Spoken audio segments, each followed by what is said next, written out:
Hi, my name is Kim Korhorn. I'm with Grand Canyon University, Class 620, doing my strategic plan presentation on nursing shortages and staffing in the hospital facilities.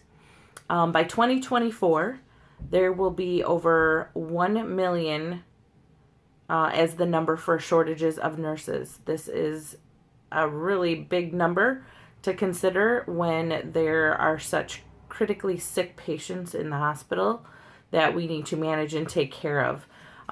The local area hospital is Spectrum Health, and their mission is to improve the lives of those we serve.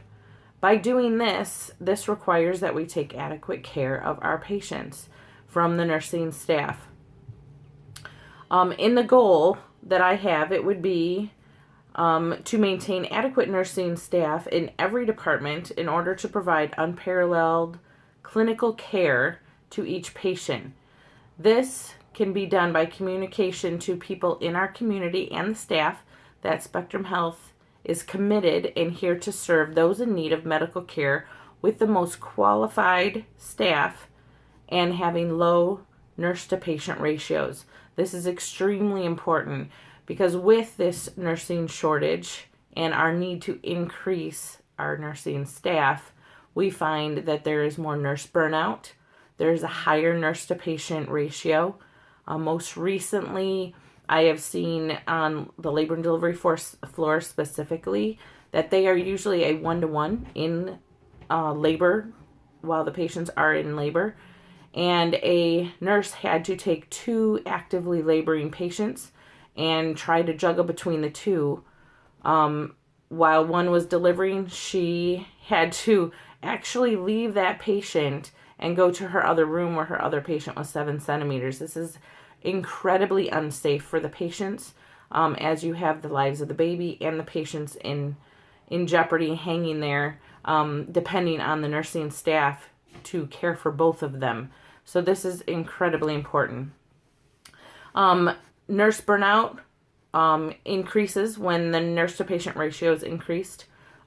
We increase our medical mistakes that are made on the floor because we're in a rush to get things accomplished and done, and sometimes skipping some things that are done for a patient or not paying attention to the medications we're giving to which patient, and this can be obviously very life-threatening. By 2021, so in a couple years, this needs to be evolved and have enough nursing staff so that we are able to reach this goal of maintaining adequate staffing in each department. So to begin, each department manager would need to do an assessment and analysis of where their staffing needs are, where the trends are, looking at their on-call schedule of how often they're using their on-call nurses, how much overtime they're having to pay because they don't have enough staff for the next shift. And from there, taking surveys done by the patients, knowing how they're being taken care of, will benefit to know how much staff is needed. From there, Spectrum Health would want to hire qualified personnel. We'd want to have Spectrum Health increase the education provided to nursing staff for the continuing education so that they don't have to pay for it themselves, and look for it outside of the hospital and work environment. Spectrum Health would be able to provide that to them. Hold daily staffing meetings so that staff are able to be kept up to date on issues and problems and things that Spectrum and management are working on to improve their area of work, and supplying the proper tools and equipment necessary to provide the highest quality of care to the patients.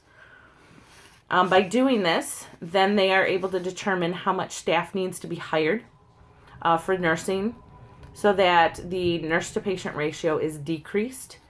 Therefore, in doing that alone, patients will be taken care of with a higher quality and better care, limiting then nursing mistakes that are made, limiting and hopefully eliminating nurse burnout, and increasing the amount of longevity that nurses are wanting to stay there because the working conditions are so great, and knowing that Spectrum Health is behind them and supporting them. It will also, by doing this, Spectrum can offer more flexibility in the shifts that nurses choose to take and work. They can offer incentives for those staff that are RN licensed but not BSN certified. So they can go back to school with incentive to have Spectrum help pay that.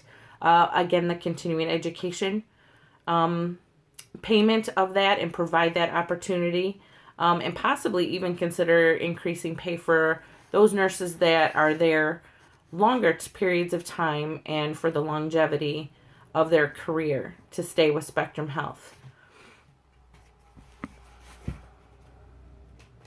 In doing this, after these things have been implemented, we can evaluate and see where things are at and the response from the nursing staff and patients by first doing surveys. This is a great way to do it. After the patient leaves the hospital setting, they can fill out the survey, or their family can, and having staff doing a survey to see how the work environment has improved to them. We can also do the balanced scorecard, which is another evaluation tool that can be used to provide staff with a visual format on how the staffing numbers are improving. And by doing this, hopefully showing that on-call time is decreased, overtime is being decreased, nursing mistakes are being decreased, and on some department floors, they keep track of this already by how many patient falls are there. So being able to show a trend that patient falls are actually decreasing on the floor by improving staffing numbers.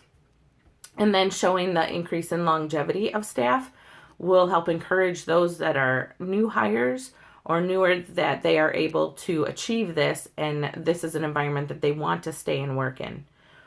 Along with before, with me mentioning that they can provide the proper tools and equipment, the proper training is also required for new hires and to keep current staff up to date on current procedures.